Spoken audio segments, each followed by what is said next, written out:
Olá, pessoal. Hoje nós vamos começar, na verdade, vamos terminar, né, nossa apostila aí de língua portuguesa.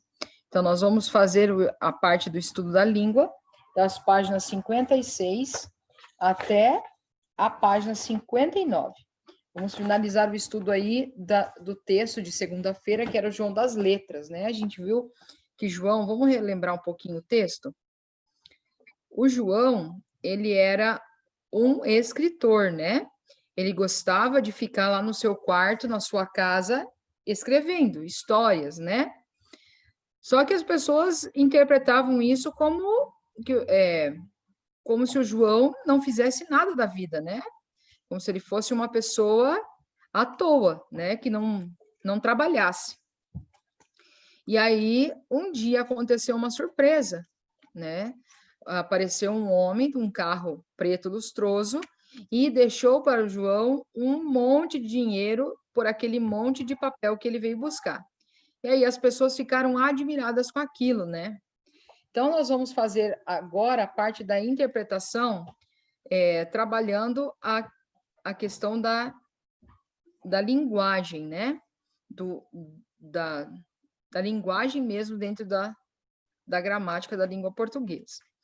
Então, vamos para a atividade número 33. Releia o trecho do texto ali, João das Letras, da página 52, para completar, então. Então, aqui vocês vão completar com o que está lá no texto, tá? Um lápis como agulha de injeção deslizava entre os dedos da mão ao balanço de um braço bem encaixado no ombro de João. João foi assim que passou a ser chamado. João acordava cedo, abria a janela, acendia os olhos e cada dia tinha. Então, vocês vão completar todo esse trecho aqui com partes do texto, tá bom? A partir das palavras e das expressões que você completou na atividade anterior, responda: o que essas palavras representam dentro do conto, tá? Então, vamos lá. Vamos pensar aqui. João, né, um lápis. Como que era o lápis descrito lá? De ponta fina, né? Como agulha de injeção que deslizava entre os longos, né? Longos dedos da mão, ossuda, né? Ossuda, ao balanço leve de um esguio,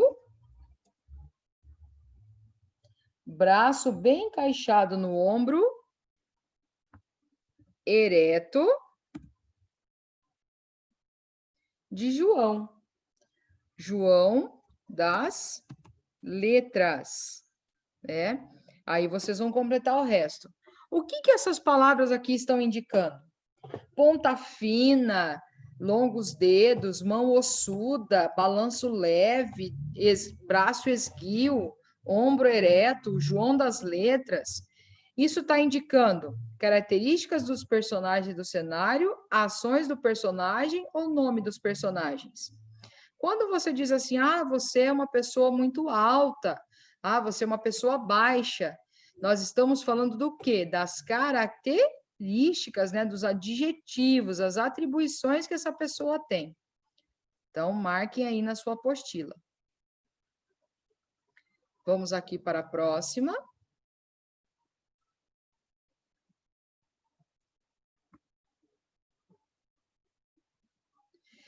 Elas são importantes para um texto?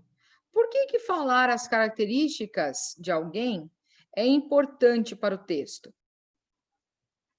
Elas são importantes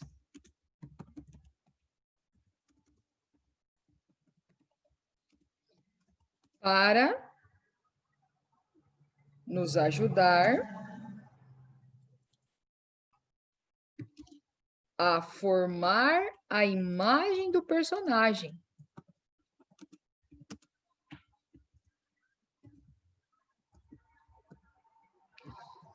Vamos pensar o seguinte: se lá no texto, o texto fosse feito dessa maneira, em uma floresta morava um caçador.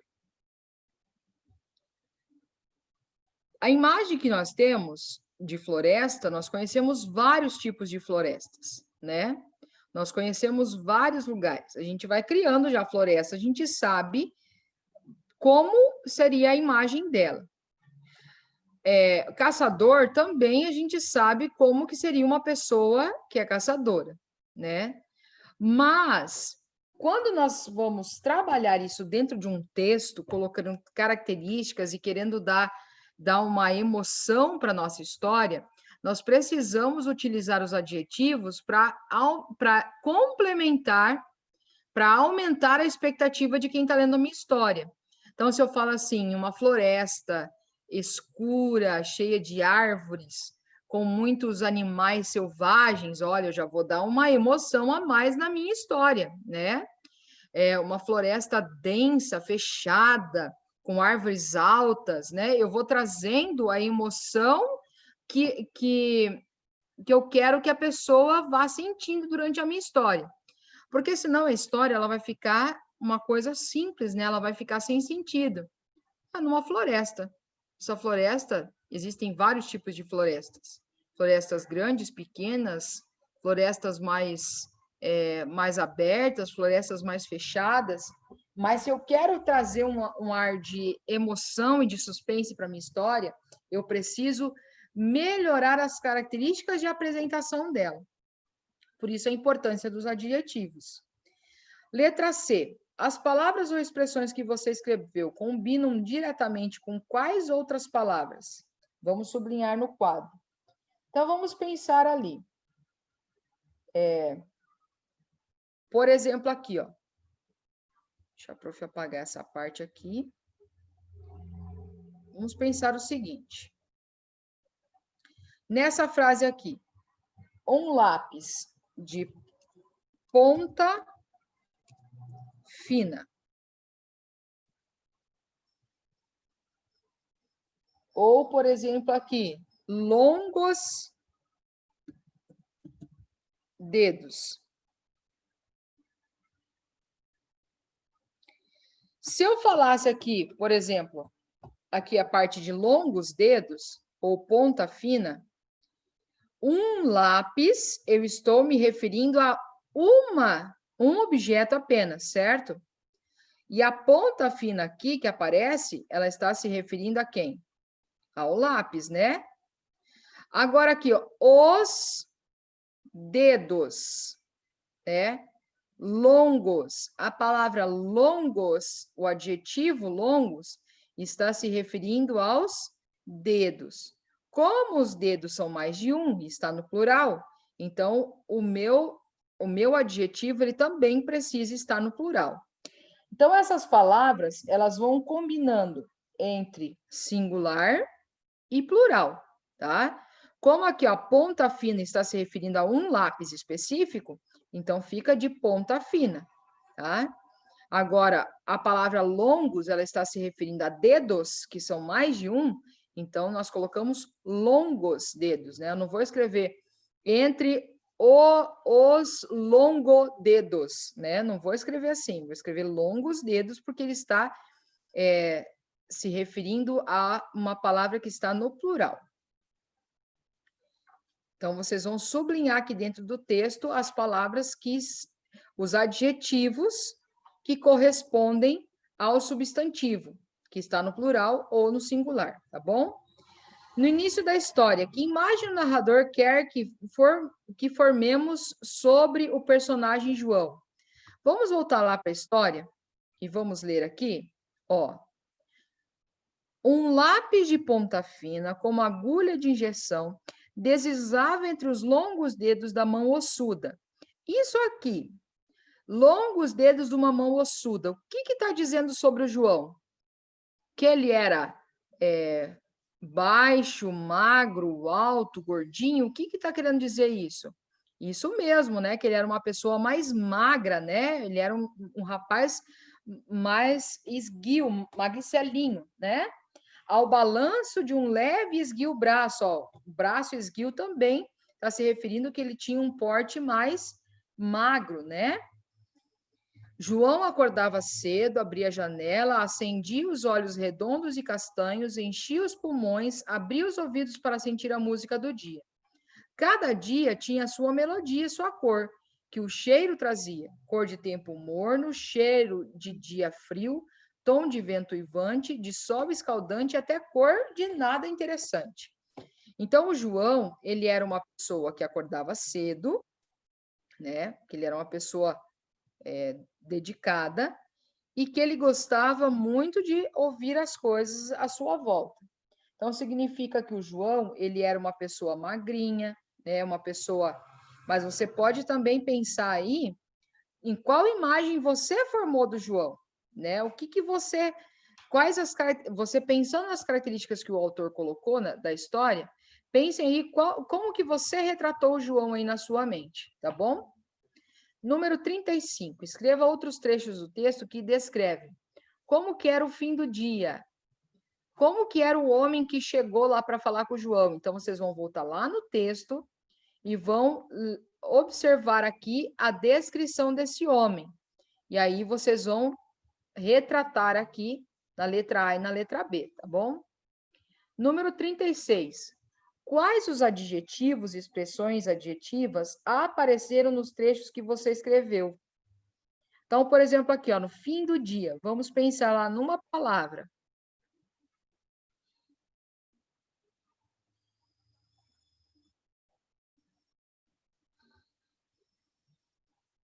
O sol descia cansado por detrás das casas frias.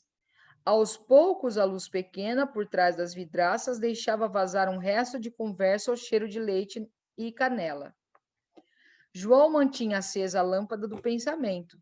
As palavras jorravam feito água de bica. No papel cor de palha seca, ordenavam-se como desenhos as letras ou coisa dita.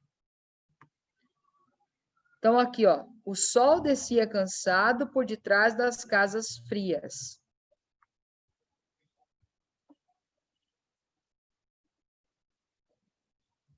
Então, o fim do dia era o sol descendo cansado por detrás das casas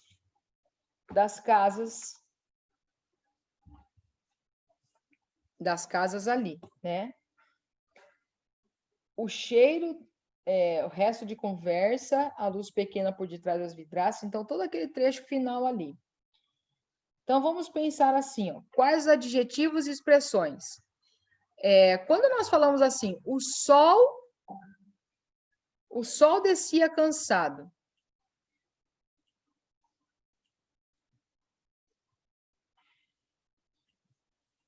Vamos pensar aqui.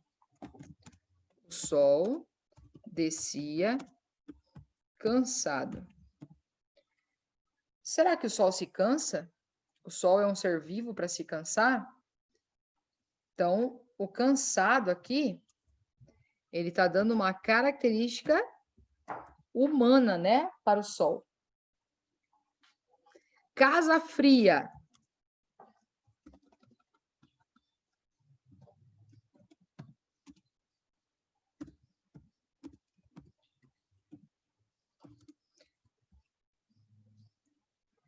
Casa fria. Por que a casa era fria? Né? O que quer dizer essa expressão casa fria?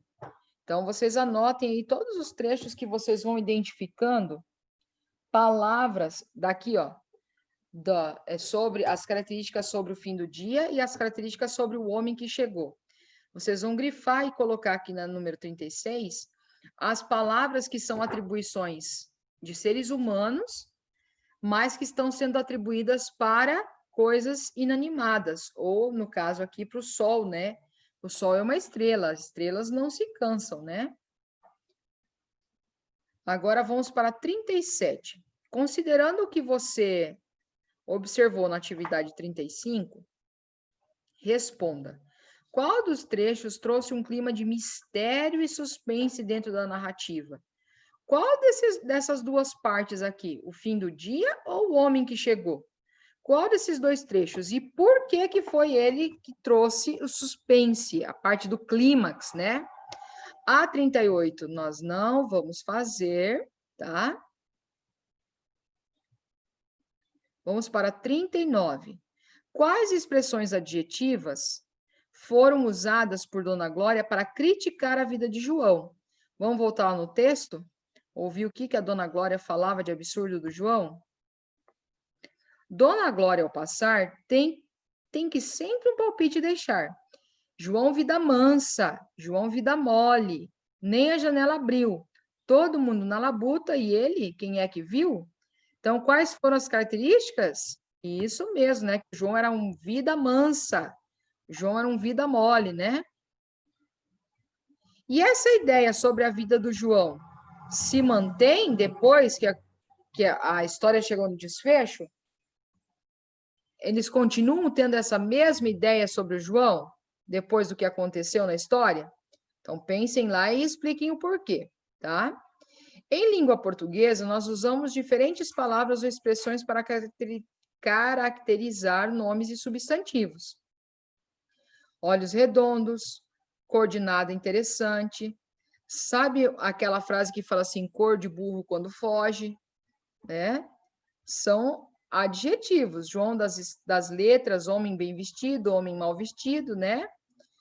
Eles são expressões que ajudam a combinar o nome da pessoa com um substantivo e elas se tornam um adjetivo, né? Então, na atividade 41, ó, leia o trecho. Os. Lembra lá do artigo? Então, um lápis, a janela, os olhos, os pulmões, os ouvidos, a música, né? Essas palavras em destaques, elas combinam com os nomes nomes substantivos, características adjetivos ou ações que acontecem. Lembra que a prof falou sobre o artigo? Quando eu falo assim, um lápis, pode ser qualquer lápis. Agora, quando eu falo, aquele lápis, o lápis, né? Eu estou dando uma característica específica para ele. Então, aqui, no caso, esses artigos aqui, eles estão combinando com nome substantivo, né? Por exemplo, aqui, ó, João das Letras. É uma expressão que ajuda a formar a ideia sobre o que o João fazia. João das Letras, porque ele era escritor. Então, um lápis de ponta fina como agulha de injeção. Então, era um lápis específico. Então, é o nome lápis com a sua característica, né? A ponta fina ali que acaba se tornando um adjetivo. Tá bom? Observe o artigo destacado no trecho abaixo, ó. O homem por um fardo de papel. O que ele está querendo, indicando nesse trecho? João, esse dinheiro todo que tens na mão é quanto te pagou o homem? Por que foi usado a expressão o homem? Escrevam aqui o porquê que vocês acham que foi usado isso. Número 43. Observe as palavras a seguir. Lápis, lapiseira. Qual desses instrumentos João das Letras utilizava para escrever textos? Lá está falando, né? Circule a sílaba tônica. Qual que é a sílaba tônica em cada um deles? Lápis, lapiseira. Quanto à posição da sílaba? Elas são paroxítonas, proparoxítonas ou oxítonas? A 44, vocês não precisam fazer, tá? Então, já coloque um xizinho aí, que a 44 a gente não vai fazer, tá bom? E a 45 também não, que a gente já falou bastante sobre oxítono e paroxítono. Então, a última que vocês vão fazer será a número 43. Beleza, pessoal? Então, até segunda-feira no nosso simulado. Nós não temos mais aula Zoom, mas qualquer dúvida, entre em contato com a prof. Bom? Fiquem com Deus.